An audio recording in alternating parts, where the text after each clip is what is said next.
Votre attention s'il vous plaît. Cet élément est en lingala et en français.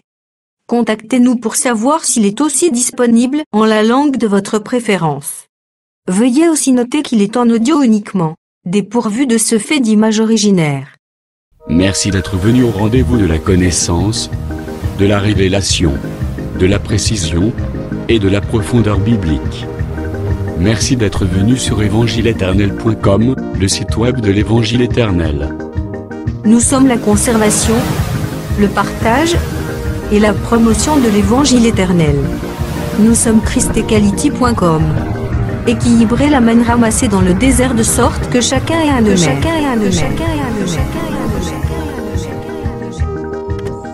Pour nous encourager à continuer à vous servir, nous ne vous demandons pas grand-chose, sinon de souscrire à l'une de nos YouTube channels qui correspond à votre version linguistique. Souscrivez s'il vous plaît. La rubrique Pasteur et thème. Présente aujourd'hui l'homme de Dieu, le bien-aimé, le docteur Labrito Mbala. Recherchez-vous les enseignements du docteur Labrito Mbala? Allez sur christequality.com/labritombala.html. Les enseignements sont disponibles en texte, audio et vidéo. Bonne édification au nom de notre commun Seigneur et Dieu Jésus-Christ. Amen.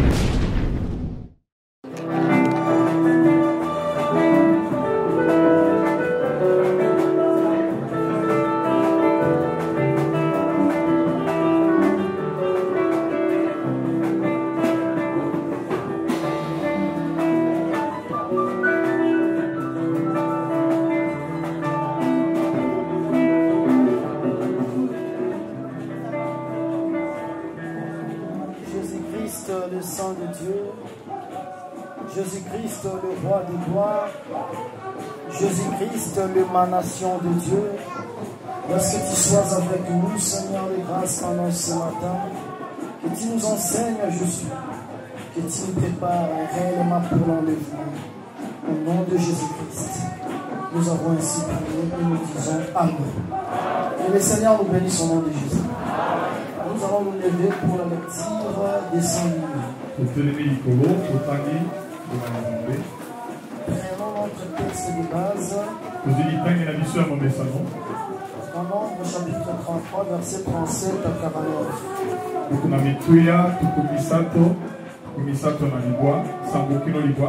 Ils partirent de Kadès et campèrent à la montagne de Hor, à l'extrémité du pays d'Édom. Les sacrificateurs Aaron montant sur la montagne de Hor, suivant l'ordre de l'Éternel, et y mourut. La 40e année après la sortie des enfants d'Israël du pays d'Égypte. Le 5e mois, le premier jour du mois. Aaron était âgé de 123 ans lorsqu'il mourut sur la montagne de Hor. Le roi d'Arad, cananéen, qui habitait le milieu du pays de Canaan, après l'arrivée des enfants d'Israël.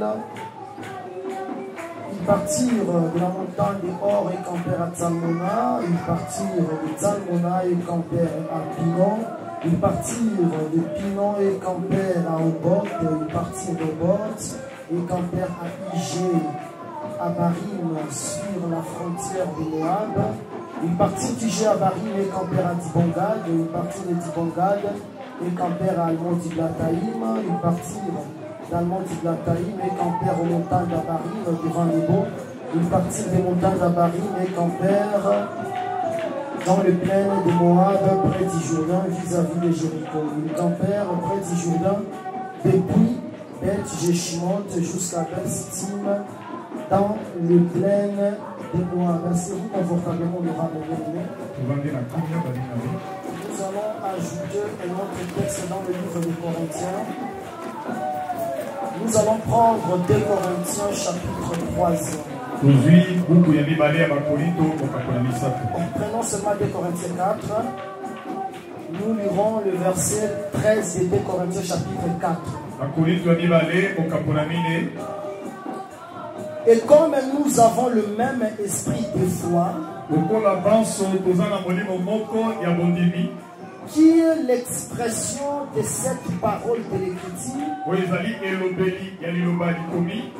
J'écris, c'est pourquoi je parle. Nous aussi, nous croyons et c'est pour cela que nous parlons. Achevons dans le livre des Hébreux, chapitre 11. Le premier verset jusqu'au verset 3. Or, la foi est une ferme assurance des choses qu'on espère, une démonstration de celles qu'on ne voit pas. La foi est une ferme assurance des choses qu'on espère, une démonstration de celles qu'on ne voit pas.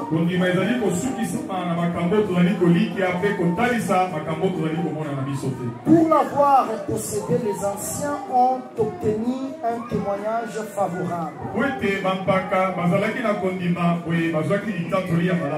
C'est par la foi que nous reconnaissons que l'univers a été formé par la parole de Dieu.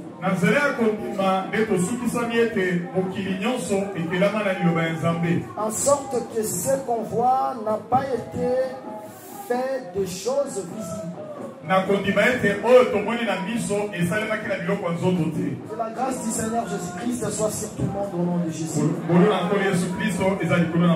Soyez les bienvenus dans la maison du Seigneur. Le président du culte a fait quelque chose de bien aussi. Parce qu'il ne faut pas seulement attendre les gens pour qu'on commence à prêcher. Prêche, si toi tu veux toujours venir grandement en retard, c'est ton problème. Mais tu dois te forcer chaque fois pour être aussi là à temps, c'est important pour toi. Par la grâce de Dieu, nous sommes au niveau de ce campement où nous dressons nos tentes ici. Et ce campement, c'est le campement de Almon Diblataïm, qui est la foi.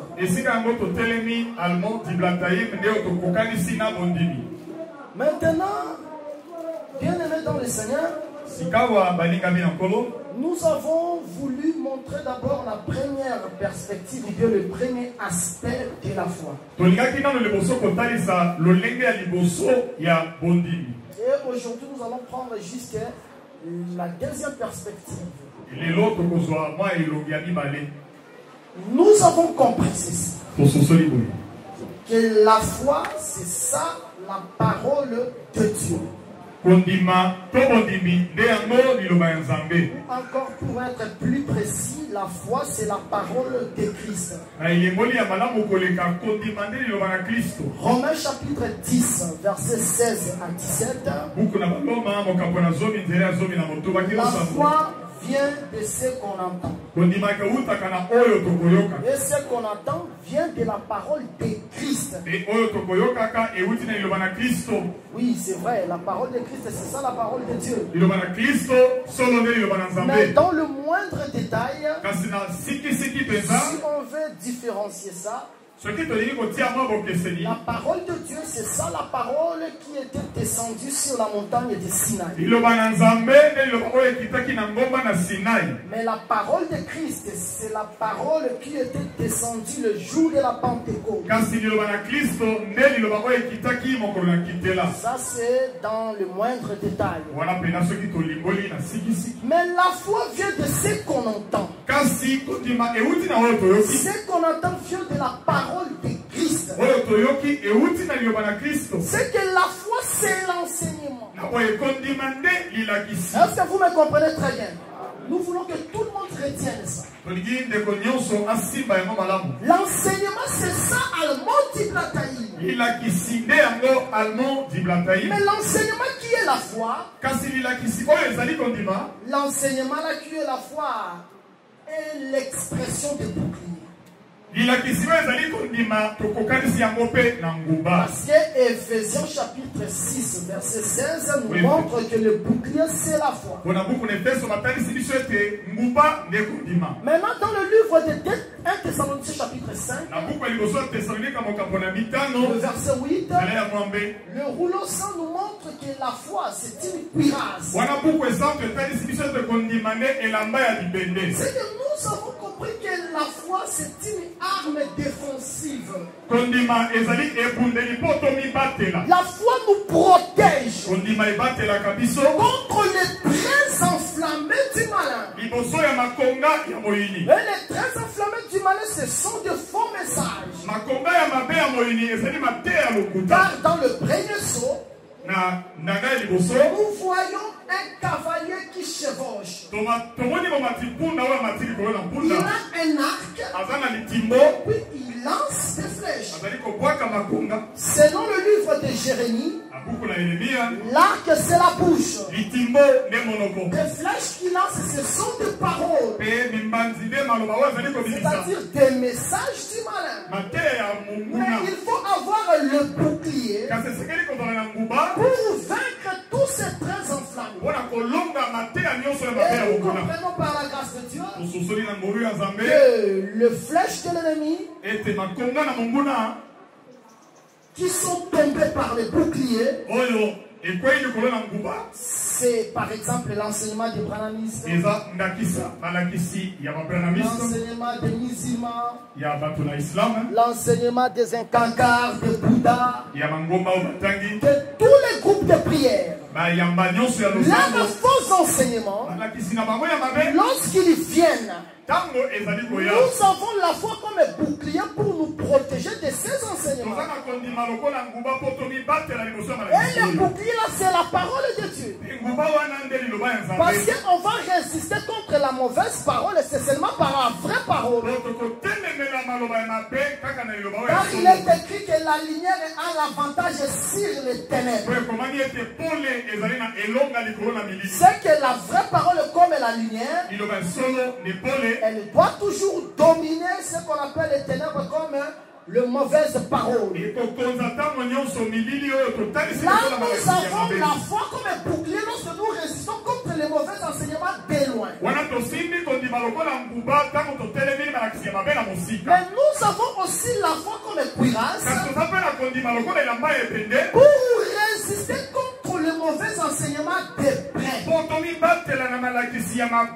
C'est que toi tu écoutes ce message. Je te prêche la parole de Dieu. Je te donne la précision biblique. Je te dis que moi, un homme de Dieu, je ne peux pas faire la politique. Mais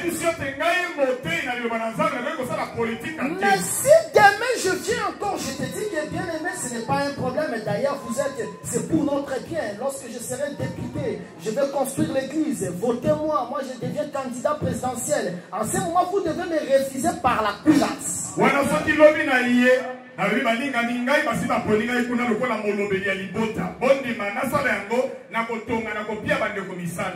tu dois refuser, même si je te promets que je vais te donner le boulot, tu dois refuser, tu dis que ça, ce n'est pas la parole de Dieu.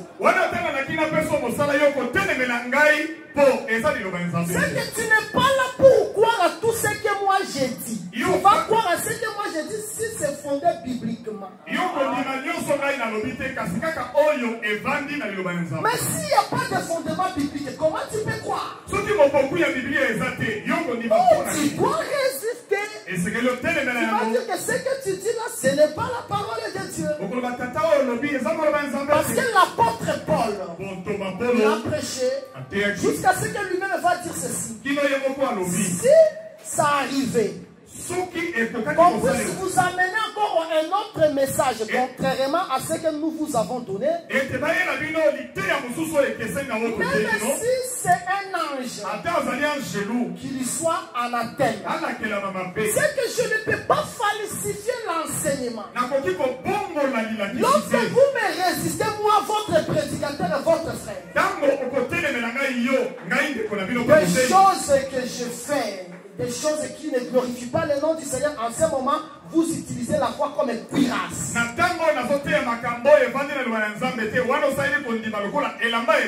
pour les gens de l'homme, vous utilisez la parole et la foi comme un bouclier.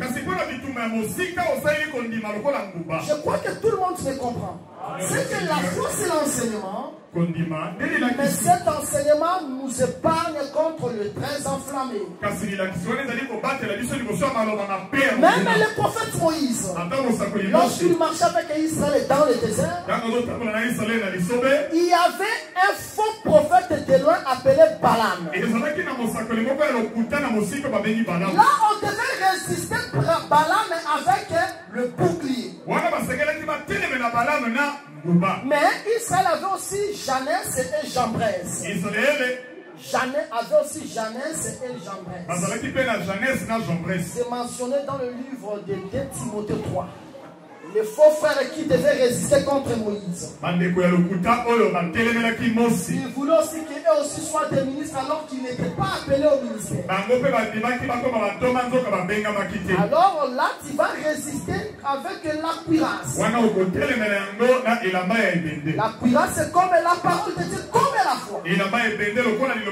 Jésus-Christ aussi, lorsqu'il est venu sur la terre, il y avait l'enseignement des pharisiens.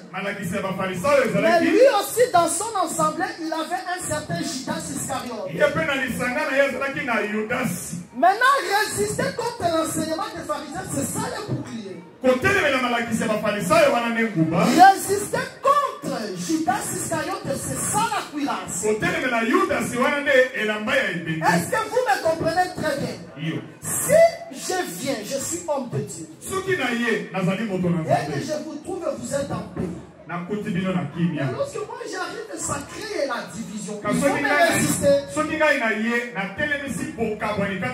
Peu importe le problème qui peut se trouver dans l'église, l'homme de Dieu n'est pas appelé pour causer la séparation. Le ministère que nous avons reçu, on l'appelle le ministère de la réconciliation. Si vous voyez que moi je cherche des divisions, il faut me résister carrément. Le Seigneur vous prêche parce qu'il est prophète et il voit de loin. C'est pour cela qu'il faut être prudent. Car si la prudence fait défaut, mon peuple tombe. C'est que vous devez veiller sur vos serviteurs. Regardez leur conduite, regardez leur manière de marcher. Toujours avec beaucoup de respect. Est-ce que vous m'avez très bien compris? C'est ça la foi d'abord dans son premier aspect. Mais je vais vous dire ceci. La foi qui est bouclier, ce n'est pas seulement un enseignement pour nous protéger contre les mauvais enseignements. Mais aussi c'est un défenseur. Il doit nous protéger contre les traits enflammés du diable. Comme la sorcellerie, comme la magie. Des fois les problèmes qui viennent dans ta vie. La nuit, peut-être on était venu pour chercher à te tuer. Mais le Seigneur t'a épargné. Maintenant tu es là. En ce moment, c'est l'enseignement qui t'a protégé. Parce que c'est l'enseignement qui protège. Même si vous prenez Exode 12. En Exode 12, vous allez remarquer que Israël était entré dans la maison. Mais l'ange exterminateur, il ravageait. Mais le sang qui était placé au niveau de linteau avait servi de protection pour que le peuple juif et le peuple d'Israël ne meurent pas. C'est que l'enseignement nous protège aussi contre les attaques du diable. Contre les différents problèmes. Le problème de la vie. Des fois tu peux te sentir seul. Tu peux te sentir que tu es abandonné. Je te dis que la foi c'est un secours. La foi est capable de te protéger et de te secourir à tes besoins. La foi doit te protéger aussi contre des pauvretés. Il y a d'autres gens qui sont des sorciers qui veulent bloquer la vie des enfants de Dieu.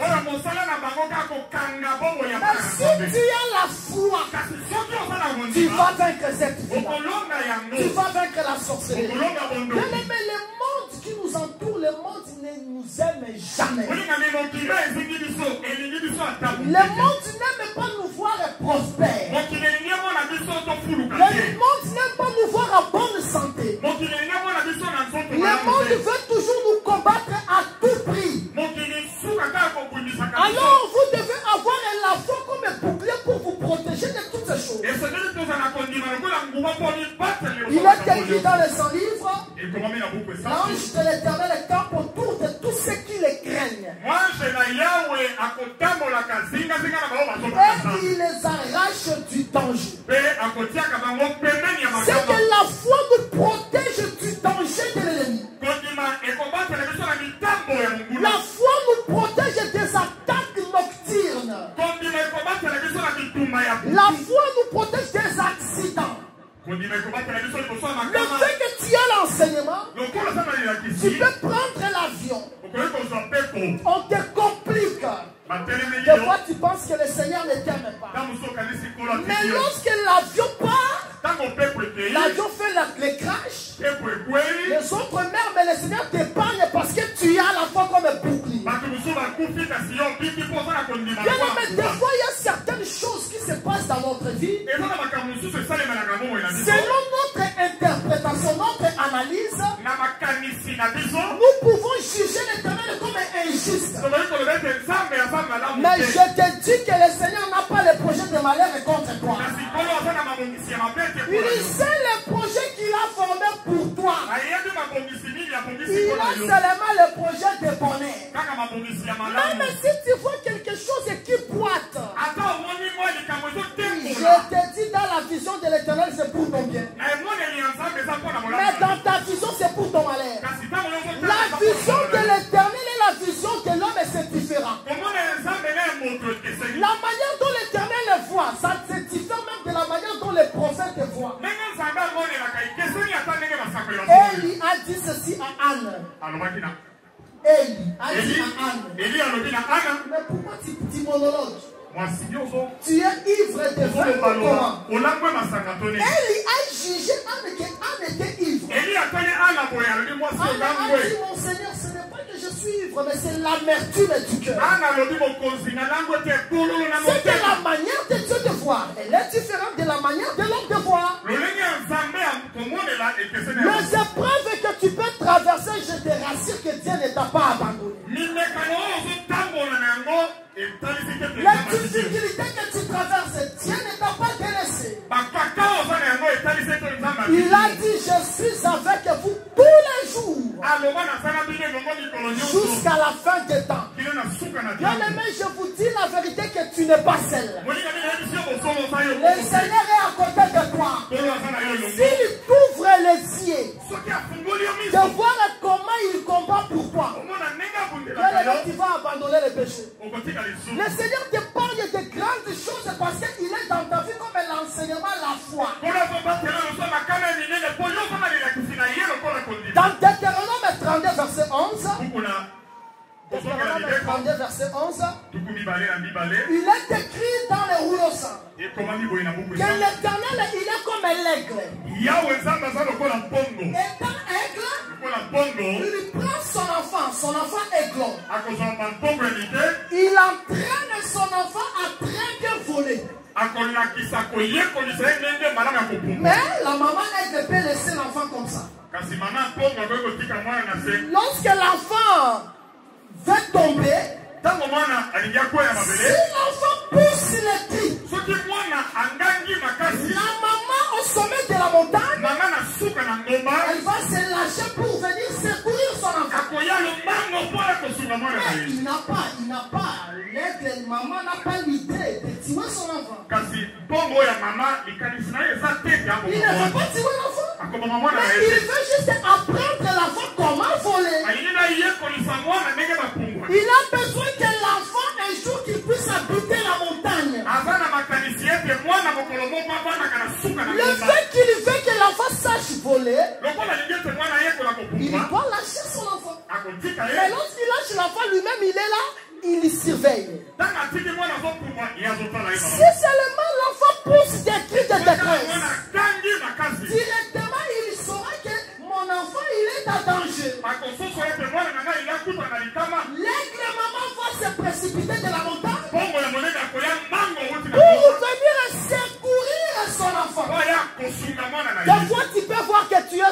tu es abandonné. Non, la maman, elle ne te laisse pour que tu pousses les cris. Si tu pousses les cris, la maman va quitter la montagne pour venir te secourir. Il ne peut jamais te laisser. Il t'apprend juste comment voler. C'est ça la manière de l'Éternel de voir les choses. Tu peux dire que je suis abandonné. Non, pousse seulement les cris. Tu verras comment la maman elle va te secourir. Ce jour-là, le roi Josaphat, le roi de Juda, il était parti ensemble à guerre avec le roi d'Israël. Lorsqu'ils étaient partis ensemble, alors l'armée des Syriens cherchait seulement à tuer Akab, le roi d'Israël. Alors Akab s'était déguisé. Mais on a remarqué que comme on a vu Josaphat comme Akab, les chefs de chars vont entourer Josaphat. Alors lorsque Josaphat pousse les cris, la Bible dit que l'Éternel l'a secouru. Tu es les gros pousse seulement les cris. La maman va laisser la montagne pour venir te secourir. Il ne t'a pas abandonné, mais il ne t'a pas volé. Il est en train de t'apprendre l'exercice pour habiter à la montagne. C'est que la foi, c'est aussi notre protection. Peu importe le différent problème, je te dis que c'est l'enseignement qui va te protéger. C'est l'enseignement qui va te parler du délige. C'est l'enseignement qui va te secourir. Maintenant, dans le deuxième aspect, nous voulons expliquer la foi par rapport à quelque chose de créé. Par rapport à la capacité de créer. D'appeler à l'existence ce qui n'existait pas. Parce que vous devez savoir, la foi, ça veut dire croire. Pourquoi? Parce que nous avons le verset que nous avons donné dans 2 Corinthiens 4, verset 13. La Bible dit ceci. L'expression de la foi dit ceci. J'écris et je parlais. C'est que l'expression de la foi, c'est croire et parler.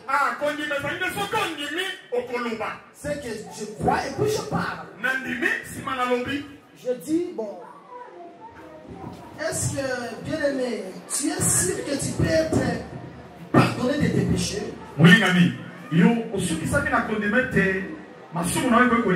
dis oui, je crois. Directement, quelqu'un vient te visiter. Il t'appelle pécheur. Tu dis, je suis saint. C'est ça la foi. J'écris. Et je parle. C'est que si tu crois et tu parles, c'est ça la foi. Mais je vous avais dit d'abord ceci. Qu'en dehors de Jésus-Christ, il n'y a pas de foi.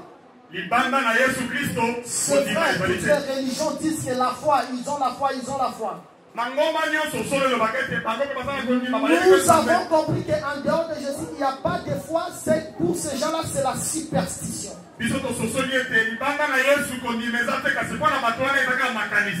Oh, Bouddha va dire que j'ai la foi. Bouddha n'a jamais eu la foi. Bouddha a la superstition, la croyance. Mais la foi vient seulement de la parole de Christ. Est-ce que vous me comprenez très bien? D'abord, avant que je puisse continuer notre marche et définir ça très bien, d'abord, je vous dis qu'Israël n'avait pas la foi, raison pour laquelle nous nous sommes entrés. Le fait qu'ils n'avaient pas la foi, selon le livre de Deutéronome chapitre 9, le verset 23 à 26. La Bible dit, le prophète Moshe, il rappelle Israël, il dit que vous n'avez pas eu la foi. Dans la vérité des choses, dans une autre dimension, même le prophète aussi n'avait pas la foi. Parce que la foi était la capacité d'ôter les péchés. La foi, c'est ça l'obéissance dans le livre de Deutéronome 9. Et dans la vérité des choses, personne ne craignait Dieu. Dans la vérité des choses, quel que soit les prophètes, personne ne craignait Dieu. En réalité, celui qui avait l'obéissance parfaite, c'est Christ. Ça, c'est dans une dimension. Est-ce que vous m'avez compris très bien? C'est que je parle d'abord qu'Israël n'avait pas la foi. Parce qu'Israël n'avait pas crié. Le fait qu'il n'avait pas crié, il n'avait pas la foi. Selon 2 Corinthiens chapitre 4. Il faut croire et parler. Tout le monde parle de patriarche Abraham. Abraham avait crié. Il avait crié. Imaginez-vous quelqu'un qui est chez lui très bien tranquille à la maison. Le Seigneur dit ceci à Abraham: quitte ton pays, quitte sa famille, quitte sa maison de ton père. Abraham, il a crié et puis sans avoir vu même le pays que l'Éternel lui a appelé. Abraham, il part quelqu'un, un parent, tu as ta femme, mais on te dit quitte directement, quitte Brazzaville, viens là où moi je t'appelle. Tu n'as jamais vu Seigneur, mais tu prends ta femme, tu commences à partir avec tes serviteurs. Abraham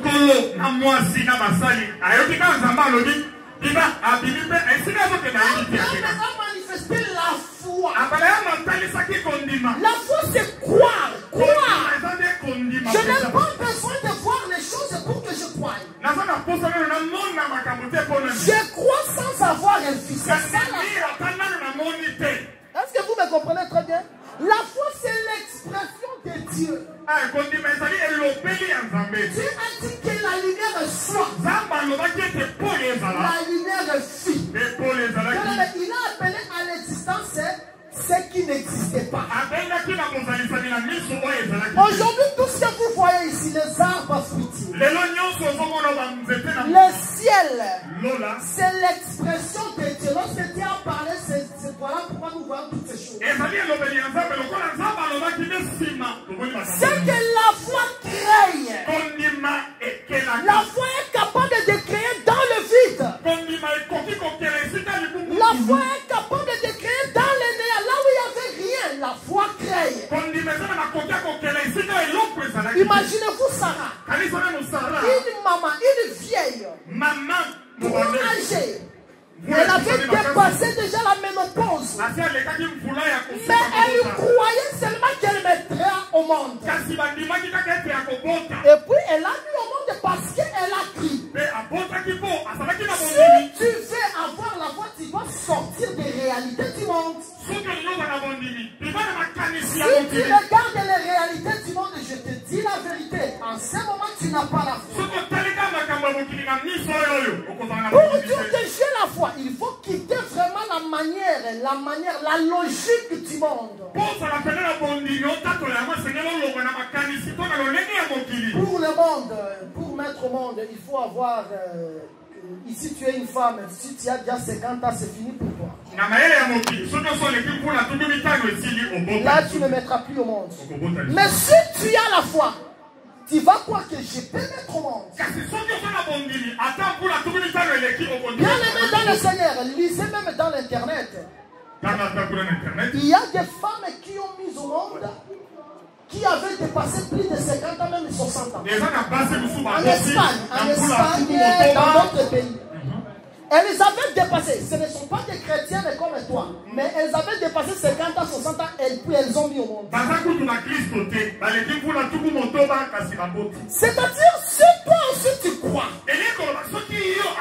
tu vas me regarder, tu dis Seigneur, ce n'est pas en vain que tu m'as créé avec les saints. Tu m'as créé avec le Seigneur pour faire t'aider l'enfant. Même si le temps passe, moi je croirai. C'est ça la foi, croire sans avoir vu. La foi vient de ce qu'on attend, oui, c'est une portion. Mais la foi, c'est aussi une démonstration. Une démonstration, tu dois entrer en action. La foi, c'est le raccourci de Dieu. Les raccourcis de Dieu. Il y a d'autres choses. Tu peux me dire que, homme de Dieu, nous avons rendez-vous avec toi le lundi. On a rendez-vous, on va prier. Mais tu rentres, tu te révoltes, tu dis, bon, je ne partirai plus. Moi, je crois que ce problème est déjà changé et puis tu verras la solution. Tu appelles l'homme de Dieu par respect parce que vous avez déjà eu le rendez-vous. Tu lui dis, moi, je crois vraiment que j'ai eu déjà la solution à mon problème. Bien aimé, tu verras la solution. Il faut vivre la foi. Vous devez camper, vivre toutes les richesses de Dieu. Oui, c'est vrai, tu traverses des problèmes difficiles. Mais toi-même, tu es capable de changer ces problèmes. Tu dis non, ça, ce n'est pas ma situation. Cette femme-là, elle avait la perte de sang pendant 12 ans. Elle a dit que si je touche seulement ce message, le sang va cesser. Et puis lorsqu'elle a touché, le sang a cessé. C'est vrai, tu n'as pas de boulot. Mais tu regardes la parole de Dieu. La parole de Dieu dit ceci, que le précieux trésor de l'homme, c'est l'activité. Bon Seigneur, comment je vais nourrir ma maison avec ce salaire maigre? Alors je ne veux plus ce salaire maigre. Je ne veux plus le chômage. Si tu crois, tu vivras ça au nom de Jésus. Bien maintenant, la foi doit appeler à l'existence ce qui n'existait pas comme si ça existait. La foi crée. La Bible dit que Dieu a créé l'univers par la foi. Sans la foi, il est impossible que nous lui soyons agréables. Lorsque nous aurons la foi, à ce moment, nous serons agréables à Dieu. Romains chapitre 4, verset 3. Abraham crie à l'Éternel et cela lui fit imputer en justice. L'Éternel a justifié Abraham à cause de la foi. Le Seigneur ne peut pas justifier quelqu'un par la loi. Parce que la loi produit la malédiction selon Galates 3:10. Mais aujourd'hui, il y a beaucoup au milieu de nous qui vivent encore sous la loi. Les gens qui croient seulement par rapport à leur calcul. Non, la foi veut que tu puisses quitter les calculs. Tu entres dans le domaine de miracles de Dieu. Que tu sois capable de changer de situation. De ne pas regarder ta peau. De ne pas regarder la réalité actuelle. Mais de croire que moi je crois que cette parole c'est pour moi. Job est dans la souffrance. Il dit que mon rédempteur s'élèvera le dernier. La foi, c'est ça la foi. Croire en Dieu. Joseph avait cru qu'un jour où l'Éternel visitera Israël. Voilà pourquoi il dit que lorsqu'il va vous visiter, n'oubliez pas maison. C'est que c'est ça la foi. Abel est sacrifié. Il n'avait pas vu Dieu comme ça. Il avait dit que si je sacrifie, je dois sacrifier de bons produits. Parce que l'Éternel est vivant. Bien aimé, la foi c'est ça. Ça doit appeler à l'existence ce qui n'existait pas. La foi elle est plus efficace. Plus que ce tes calculs là. Tes calculs là, tes projets. Parce que tu vois, avec chaque jour j'ai le salaire de 100 000 francs. Maintenant, nous dépassons 80 000 francs pendant le mois. 80 000 francs. 80 000 francs seulement. 80 000. Et puis le 20 000 francs, 20 000 je vais épargner les 20 000 francs. Maintenant, tu calcules, si tu épargnes 20 000 francs pendant une année, tu auras combien? Tu auras quelque chose de 240 000 francs. C'est-à-dire, pendant une année, tu as 240 000 francs. Tu commences à dire, bon, Seigneur, je vais construire quel jour la maison?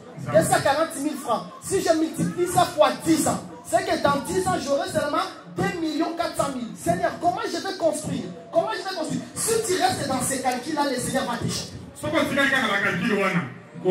Mais le Seigneur est capable, avec le 100 000 que tu gagnes, il est capable que tu construises la maison pendant 2 ans. Sors seulement de tes calculs, sors de tes calculs. Mais crois que la parole de Dieu appelle à l'existence ce qui n'existe pas. La parole de Dieu est capable, une fois qu'on a coupé des matrices, la parole de Dieu est capable de recréer les matrices. Parce que jusqu'à présent, notre Dieu, il crée. Dans Genèse 22, Abraham devait sacrifier Isaac. Lorsqu'il doit sacrifier Isaac, le Seigneur dit à Abraham ne sacrifie pas Isaac. Mais le béné était venu d'où? Mais l'Éternel a créé le béné sur place. L'Éternel est capable de créer des choses dans ta vie. Sors des réalités actuelles. Le Seigneur a dit ceci à Isaac. Il dit à Isaac que malgré la crise économique mondiale, ne quitte pas le pays des Philistins. C'est là seulement que je te bénis. Le Seigneur, il n'a pas besoin pour qu'il te bénisse, il faut qu'il y ait beaucoup de gens. Non. Pour que tu construises des maisons, il faut que tu puisses avoir le salaire de 1 million. Mais nous avons vu des gens avec des salaires colossaux. Avec ces salaires-là, ils n'ont pas construit que même des maisons. Tout simplement, ils font des locataires. Mais si tu crois en Dieu, tu es incapable d'être une levure dans ta vie. Parce que la levure ou bien les levures doit toujours faire gonfler la pâte. Si le Seigneur entre dans ta vie, il va opérer le miracle. La veuve de Sarepta avait dit ceci. Moi, je vais manger seulement ça avec mon enfant et après nous allons mourir. Mais lorsque Élie est venu, il dit fais d'abord pour moi. Mais il a fallu avoir la foi. Parce que cette femme-là n'avait pas trop d'autres ressources. Mais elle dit pas non, je dois faire d'abord. Elle fait pour elle l'acte de la foi. Elle n'a pas regardé des réalités que si je fais pour elle, demain nous allons mourir parce que nous allons manger à manger. Nous allons manquer à manger. Elle n'a pas regardé cette réalité. Mais elle a fait, elle a cru que Dieu est capable de faire quelque chose. Et puis lorsqu'elle est sortie de la réalité des cieux, en ce moment elle a vu le miracle de Dieu. Bien aimé, beaucoup au milieu de nous, nous ne voyons pas le miracle de Dieu parce que votre foi elle est vraiment maigre. Mais vous devez chercher que le Seigneur augmente votre foi. Jésus-Christ a dit ceci aux apôtres dans le livre de Luc 17. Il avait dit ceci, que si ton frère t'offense et qu'il vient, il te demande pardon, tu vas lui pardonner. Même si dans un jour il te commet 7 offenses, tu dois lui pardonner. Les apôtres ont écouté. Quelqu'un m'offensait 7 fois dans un même jour, lui pardonner. Ils ont eu peur. Directement, ils ont dit Seigneur, augmente-nous la foi. Oui, ils voulaient que la foi soit augmentée. C'est que la foi a des dimensions et des niveaux.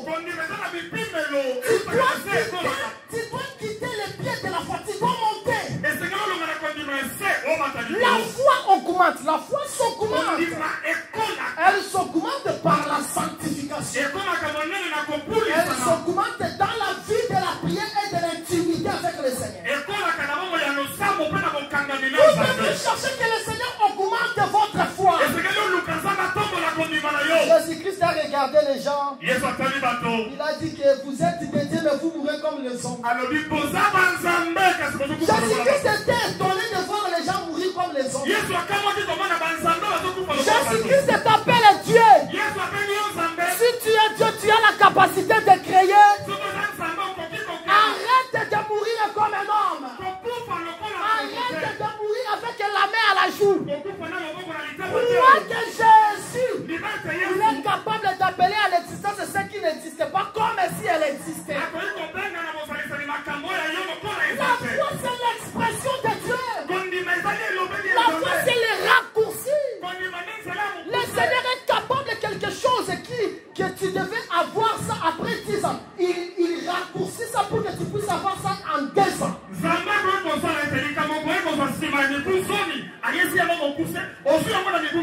Regardez la foi de Noé.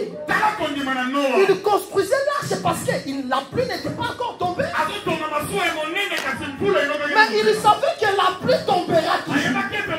Et lorsqu'il construisait l'arche, les gens pouvaient se moquer de lui. Mais lui savait que la pluie va finir par tomber. Et il était justifié à cause de ça. C'est ça la foi, bien aimé. Il faut quitter les domaines ordinaires pour entrer dans les domaines spirituels. Entrer dans les domaines le plus profond. Quitte la manière de voir comme un homme. Toi, tu n'es pas comme un homme bien aimé dans les Seigneur. Change ta vie par ta propre parole. Nous avons crié. C'est pour cela que nous parlons. Je crois et je déclare. Je crois et je déclare que la stérilité ce n'est pas pour moi. Je crois et je déclare que cette vie minable ce n'est pas ma vie. Je crois et je déclare même si je ne suis pas encore marié, je me marierai. C'est ça la foi, quitter les domaines ordinaires. Ne voyez pas comme les hommes. Voyez comme un fils de Dieu. Un fils de Dieu doit reproduire les œuvres de son Père. Car c'est par la foi que l'univers fut créé. Bien aimé, la foi elle est efficace plus que des réalités, je vous rassure. L'Éternel a dit ceci au prophète Moïse. Parle seulement au rocher. Si tu parles au rocher, le rocher va jaillir de l'eau. Là, tu parles seulement. Au lieu que Moïse parle, Moïse entre dans ses réalités, dans ses habitudes. Alors, on a voulu que nous puissions quitter nos habitudes. Que nous puissions quitter nos réalités. Quitter ça. Lorsque nous quittons nos habitudes, c'est ça la foi. Et puis ne pensons pas que nos réalités, nos habitudes sont efficaces que la foi. Non. Parce qu'autrefois, le prophète Moïse, lorsqu'il avait frappé les rochers, l'eau était sortie. Alors Moïse commençait à penser que pour que l'eau sorte, il faut seulement les rochers. Qui t'a dit que pour que tu gagnes la vie, il faut seulement que tu termines les études? Peut-être toi, tu n'as pas eu la chance là. Tes parents n'avaient pas de moyens pour te scolariser. Maintenant, comme tes parents étaient incapables de te scolariser, c'est-à-dire que tu ne gagneras pas la vie. Non, la réalité du monde, tu dois étudier, tu termines, tu as tes diplômes, c'est alors que tu auras le boulot. Mais ça, ce n'est pas la réalité de Dieu. Le Seigneur est capable. Tu n'as jamais étudié, il te lève, il te bénit matériellement, financièrement. Est-ce que tous les riches du monde, ce sont des intellectuels? C'est pour cela que nous devons quitter nos habitudes. Mais dans nombre fin, le Seigneur dit à moi, je parle. il veut retourner dans ses habitudes, il faut seulement frapper le rocher. Or, la réalité de l'Éternel était plus efficace que la réalité de Moïse.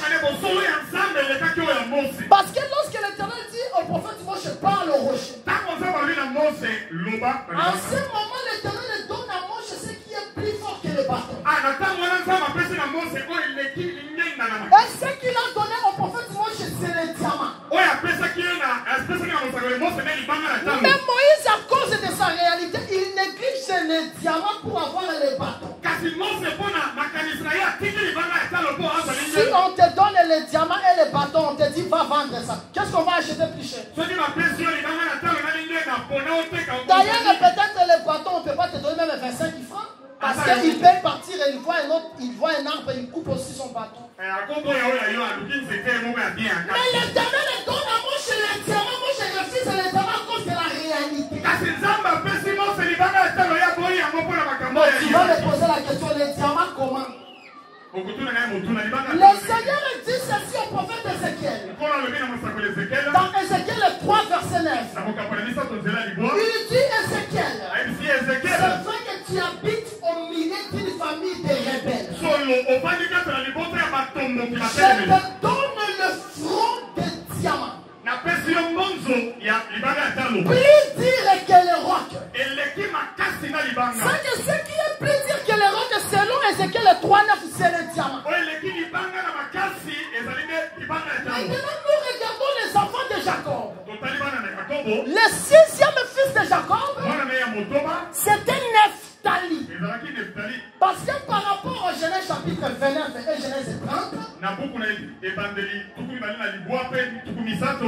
premier fils de Jacob, c'est Ruben, Siméon, Lévi, Juda et Dan.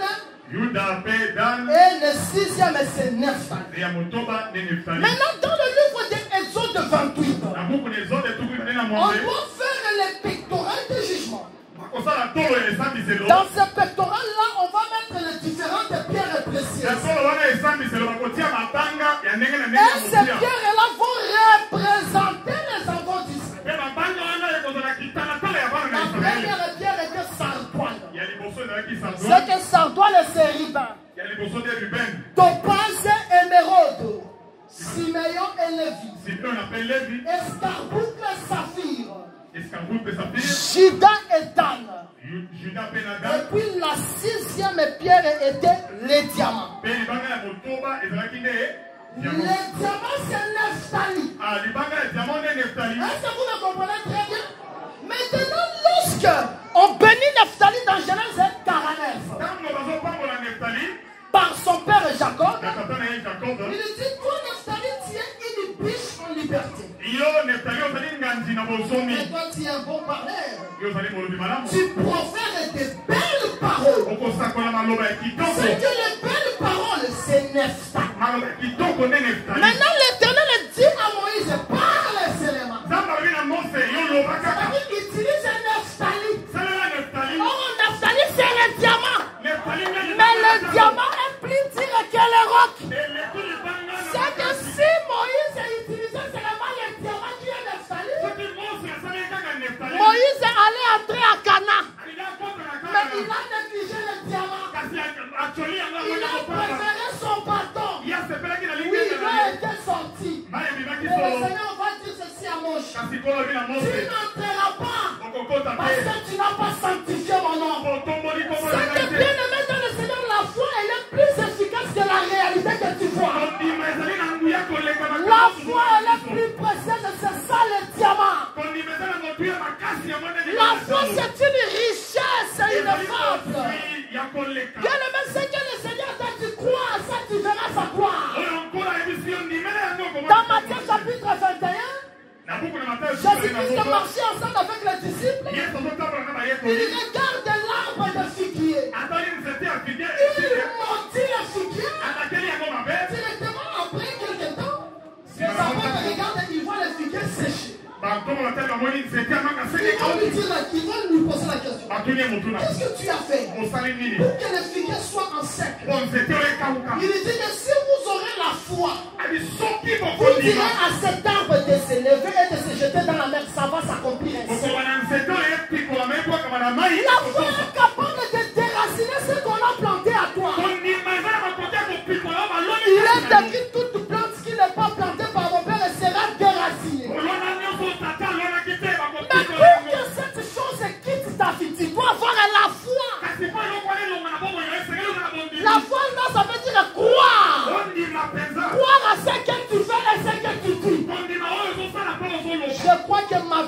change, ta vie change.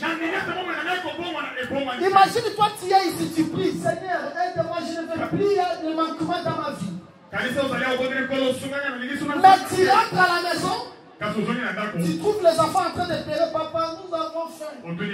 Bien aimé, si tu n'as pas la foi, tu vas oublier la prière que tu as faite. Mais si tu as la foi, tu vas dire que le Seigneur, il vient me voir au travers de ses enfants.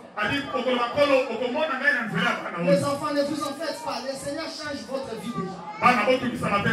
C'est ça la foi. Nous voyons que beaucoup n'ont pas la foi, même dans vos prières. Quelqu'un, il est en train de prier, il prie, Seigneur, aide-moi, aide-moi, aide-moi. Après le culte, il vient là-bas derrière chez les hommes de Dieu. Papa, vraiment, la micro m'a passé, n'a pas.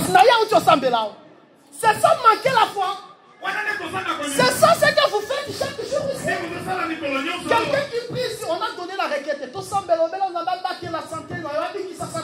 Il a prié vraiment, mais après, lorsqu'elle vient là-bas, elle dit, que ça ne va pas si tu n'as pas la foi. Mais le Seigneur, il veut que nous ayons la foi. Nous devons exciter votre foi. Élie était un homme de la même nature que nous. Il a dit la pluie, tu ne vas pas tomber. La pluie n'était pas tombée à cause de sa parole. Et puis lorsqu'il disait selon ma parole, sinon à ma parole, Élie. Il n'a pas douté, il n'a pas douté. Comme il n'a pas douté, il a fallu que le Seigneur accomplisse ça. Le grand ennemi de la foi, c'est le doute. Si tu doutes, selon Dieu, tu n'as pas la foi. Mais si tu crois, tu ne doutes pas. Tu gardes ta position. Tu verras ce que tu as déclaré. La mort et la vie sont au pouvoir de la langue. Ce que tu dis, si tu déclares la mort, c'est la mort que tu verras. N'est-ce pas, vous dites que papa n'a pas maudit ça. Papa n'a pas maudit ça. Vina eza maudit te ko papa lobela maloba mabe maloba ya papa e modira vina yo pe ekenda libosoto. Maintenant maloba ya nzambe leki maloba ya papa na yo. C'est que maloba ya nzambe za na makoki ya kopesa yo nyonso lingi. Et ça problème à conduire. C'est-à-dire si tu as besoin que le Seigneur te donne l'avion ce matin, il va te donner l'avion. Est-ce qu'il y a quelqu'un qui va vouloir que le Seigneur lui donne l'avion ce matin? Est-ce que l'amen là vous croyez vraiment que vous dites seulement amen? Mais si tu dis amen, crois aussi que tu auras l'avion. Quelqu'un te demande si tu as déjà l'avion. C'est-à-dire tu ne changes pas. Peu importe la tapette, tu gardes ta position. Je crois que le Seigneur me donnera l'avion. Et puis selon la foi, on ne peut pas. Si tu veux expérimenter la foi, ne demande pas de petites choses. Merci, papa. Parce que tu peux dire, bon Seigneur, donne-moi 5 000 francs, c'est pas. Oui, on peut dire 5 000 francs, c'est pas. Des fois, même si tu ne pries pas, tu as 5 000 francs. Mais moi, je veux que quelqu'un qui avait le capital de 50 000 francs, c'est pas, qu'il puisse dire au Seigneur, donne-moi 50 millions de francs. C'est ça la foi, vous êtes de Dieu, mais vous mourrez comme les hommes. Vous avez toutes les capacités en vous. Ephésiens 3 nous dit ceci, que Christ habite dans nos cœurs par la foi. C'est que vous n'êtes pas seul, il y a quelqu'un avec vous. Mais c'est lui qui est avec toi. Il te dit ne crée pas, demande tout ce que tu veux. Dans le livre des gens, il dit ceci. Il dit demandez tout ce que vous voulez. Parce que jusqu'à présent, vous n'avez pas encore demandé. Imagine-toi quelqu'un, tu demandes, il te donne, mais dit que tu n'as pas encore demandé. Oui, c'est vrai, tu avais déjà demandé, mais ce matin, le Seigneur te dit que tu n'as pas encore demandé. Même si toi, tu dis, Seigneur, tu m'avais déjà donné ce que je voulais, mais il te rappelle ce matin que tu n'as pas encore demandé. Et puis il dit demandez afin que votre joie soit parfaite. C'est Jésus qui vous ouvre cette ouverture, cette porte. Croyez en Dieu, croyez en Jésus. Et vous allez voir que votre vie va changer.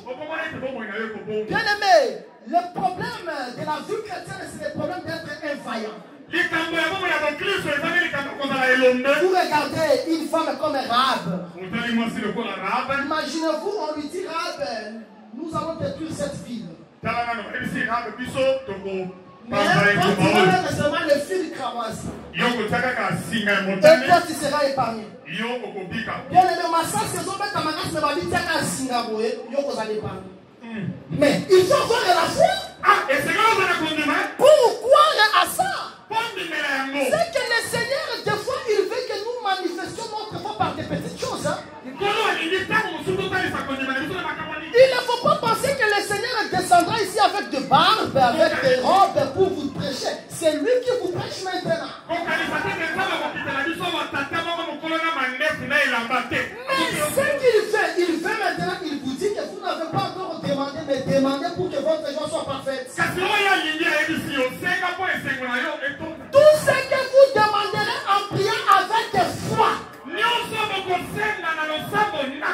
vous allez les recevoir. C'est la parole de Dieu. Mais comment tu crois que le Seigneur a pardonné tes péchés? C'est avec le Seigneur, toi tu as vu là où le Seigneur t'a pardonné.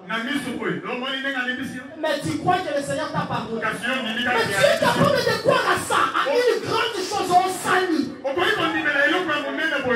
comment tu es capable de croire à des petites choses?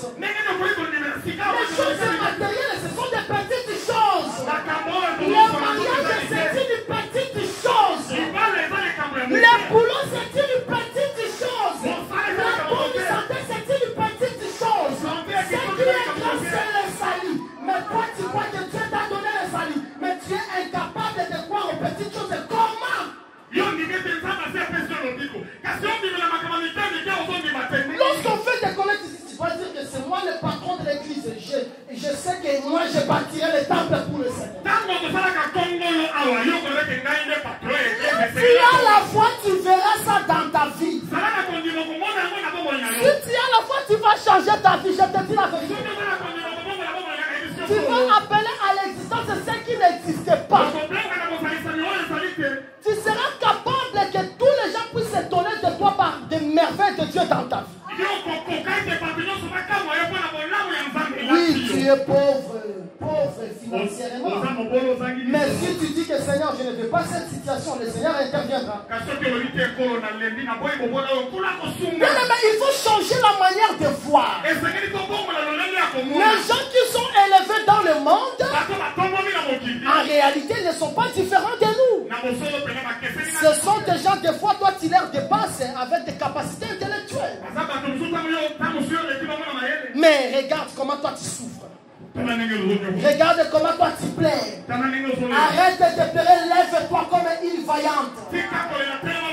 Lève-toi comme un vaillant guerrier disant que je vais changer la situation. Je refuse cette situation.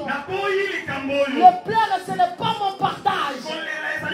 Parce que celui qui a pleuré, c'est Jésus. Moi, ce n'est pas pour pleurer, je suis là pour rire. Mais toi, tu dois quoi? Tu crois seulement ça, tu ne bouges pas. Parce que lorsque tu crois, bien aimé, je te dis, il y a des épreuves qui viennent pour prouver si tu as cru. Oh, moi je critique, crois, mais lorsque tu sors ici, tu as des tentations. Mais ton problème, c'est de garder ta position comme un Naboth. Naboth a gardé sa position. Naboth était inébranlable. Bien aimé, nous devons croire en Seigneur. Nous devons croire à ce Dieu qui nous a appelés. Il est plus que les idoles. Aujourd'hui, les enfants de Dieu, ils craignent des sorciers, ils craignent des gens qui évoquent des fétiches. Tu vois un frère, il n'a pas de moyens. Et puis il te dit, tu vois ce monsieur-là? est quelqu'un de franc-maçon. Hein? Il ne faut pas voir ses voitures parce qu'il est quelqu'un de franc-maçon. Maintenant, si franc-maçonnerie peut donner ça, est-ce que Dieu est capable de donner ça? Non, bien aimé, tu ne peux pas encourager ça. Tu peux refuser des situations dans ta vie. Si tu refuses de ces choses-là, ne seront plus dans ta vie. Ça ne sera plus jamais ton partage. Est-ce que nous comprenons? C'est que j'ai besoin que nous expérimentons la foi. Nous sommes capables vraiment de croire à la parole de Dieu. De croire que ce que je déclare, ça ne changera pas. Imaginez-vous Job. Il avait beaucoup de richesses. Il avait des choses. Mais il n'a pas regardé. Sa chair est usée. Il a crié à la parole de Dieu. Tu regardes, il y a beaucoup d'héros de foi dans la Bible. Les gens qui ont crié sans avoir vie. C'est ça ce que Jésus avait dit à Thomas. Toi, tu as crié parce que tu as vie. Mais heureux celui qui a crié sans avoir vie. Effectivement, Thomas était Didi, mais il était jumeau. Il était jumeau. Là, Thomas, il représente Israël. Une partie n'a pas Christ aujourd'hui. Mais le deuxième, il croira. Mais aujourd'hui, la foi est de notre côté. La foi, c'est la clé. La foi, la foi chez Dieu, la foi, c'est quelque chose qui n'a pas d'impossible. La foi peut vaincre, je vous dis, tous les problèmes avec un S. Mais le problème est qu'ils donnent la réalité du monde. Ne regardons pas les choses par rapport à notre vie, par rapport à notre réalité, à notre habitude. Le Seigneur, il était avec un Gédéon. Gédéon avait beaucoup de soldats. Le Seigneur a dit à Gédéon, tu dois libérer d'autres soldats. J'ai besoin seulement de 300 soldats. Avec 300 soldats, mais il va combattre contre une armée comme des sauterelles. Il a fallu que Gédéon ait la foi parce que s'il n'avait pas la foi, il n'allait pas croire. Moi seulement avec 300 soldats, on dit que tu vas vaincre tout Brazzaville. Mais c'est l'acte de la foi. Seulement avec ce que tu es, le Seigneur peut opérer le miracle. Il ne faut pas penser qu'il faut que tu puisses avoir des millions pour faire des miracles. Avec ce que tu as, tu peux faire des miracles. Mais ce que le Seigneur entend de toi, de croire et d'exprimer la croyance. Nous avons crié, c'est pour cela que nous parlons. Est-ce que vous croyez vraiment à la parole de Dieu? Est-ce que vous pouvez parler pour changer votre vie? Est-ce que vous pouvez parler pour changer votre situation actuelle? Tu crois? Tu déclares que ce n'est plus dans ma vie. Tu dis que oui, c'est vrai, je souffre de tension. Mais aujourd'hui, tension, tu es parti. Plus jamais dans ma vie. Tu croises quelqu'un, il te demande, est-ce que je peux t'amener les médicaments de tension? Tu dis non, tout va bien, je suis déjà guéri. C'est ça la foi. Est-ce que quelqu'un peut faire ça? Est-ce que vous pouvez faire ça vraiment? Nous allons alors nous mettre debout pour prier. Prions et expérimentons la foi du Seigneur. Pendant qu'on nous conduit dans les cantiques, tu es concentré. Tu dis au Seigneur qu'il puisse d'abord augmenter ta foi. Et que tu changes ta vie parce que toi tu es Dieu, mais tu meurs comme un homme.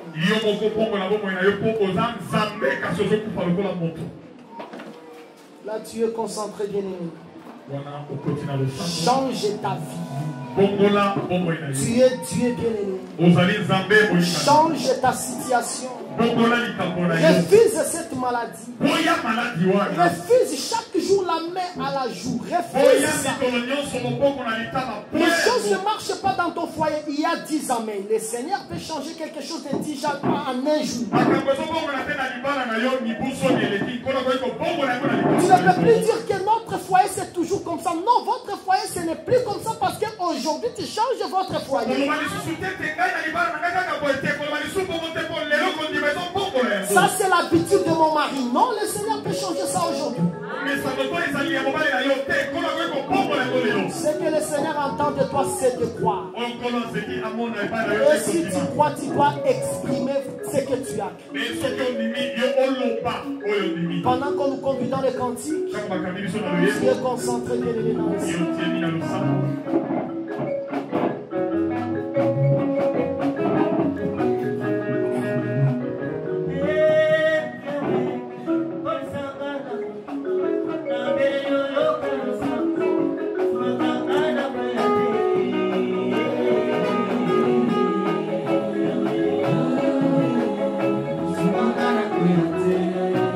Là, tu vois déjà l'élévation. Là, tu vois déjà la grandeur. Là, tu te vois que tu n'es plus un homme ordinaire. Tu demandes au Seigneur de t'augmenter la foi. Alléluia.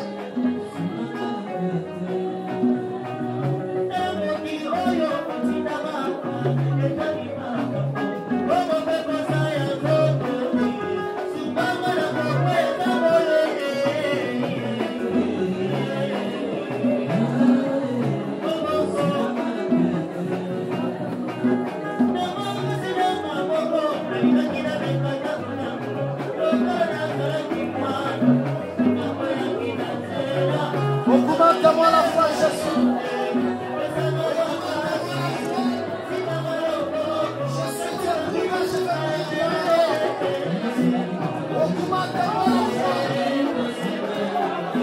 Augmente-moi la foi, Jésus. Augmente-moi la foi, Jésus. Augmente-moi la foi, Seigneur. Augmente-moi la foi, Jésus.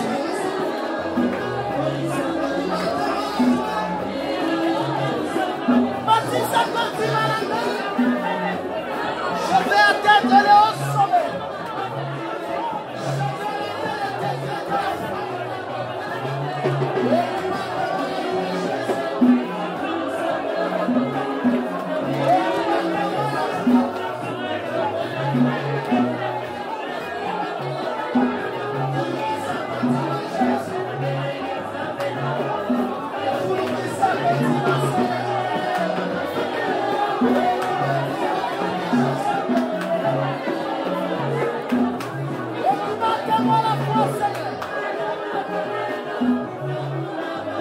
Augmente-moi la foi, Jésus-Christ.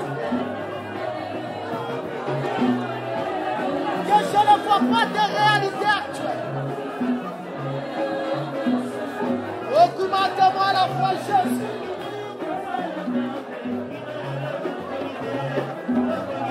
Augmente-moi la foi, Seigneur.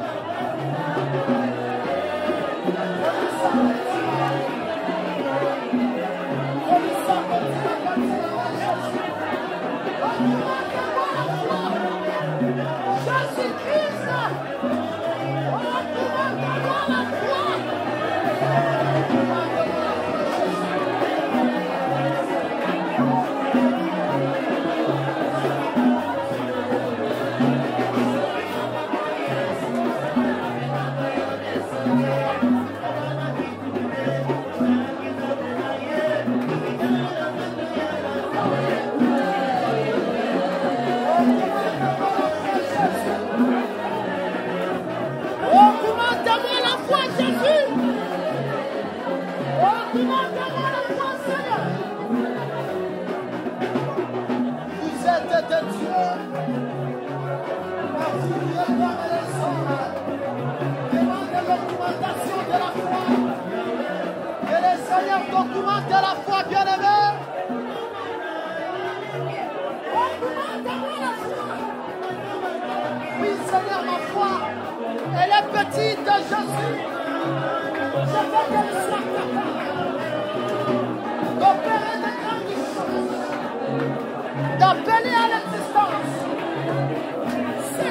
résiste pas.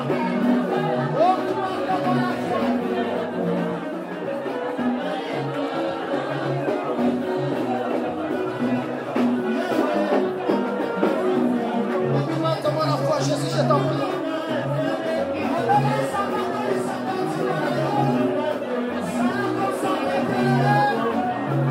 Que le Seigneur augmente ta foi.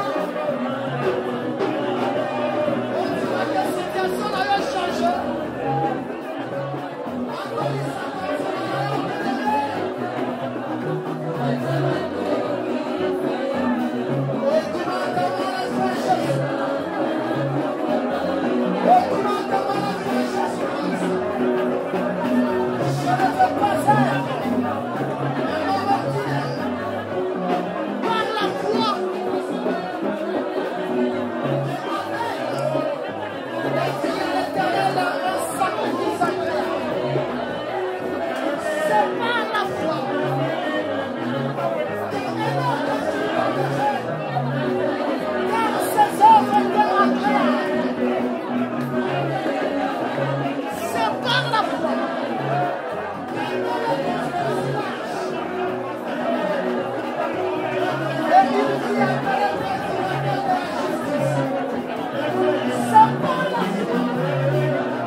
Augmente la foi, Seigneur, mais grâce nous sommes une race incrédule.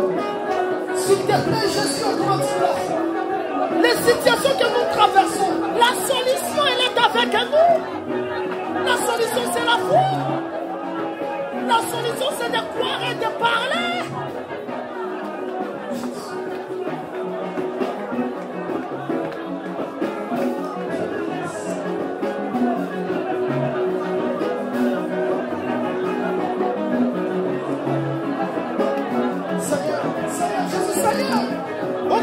pour la foi, s'il te plaît. Seigneur, que notre foi soit documentée. Alléluia. Jésus. Documente la foi, roi de gloire.